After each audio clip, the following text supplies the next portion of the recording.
अनुगुल जिला बंरपाड़ थाना संजपड़ा गाँव में अभावन घटना। चोर को धरने को पुलिस साधा पोशाक गाँव को जाइथिला।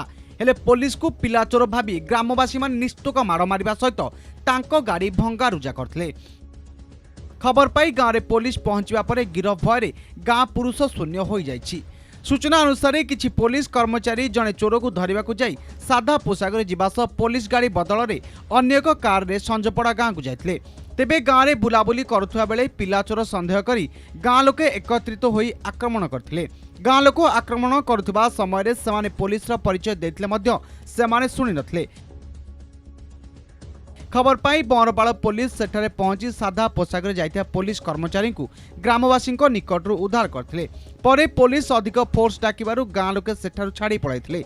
परिस्थिति को दृष्टि रखी गाँव में 2 प्लाटून पुलिस फोर्स मुतयन करा जाइछि। अनुगुल जिलारू संजय दास, कोणार्क न्यूज।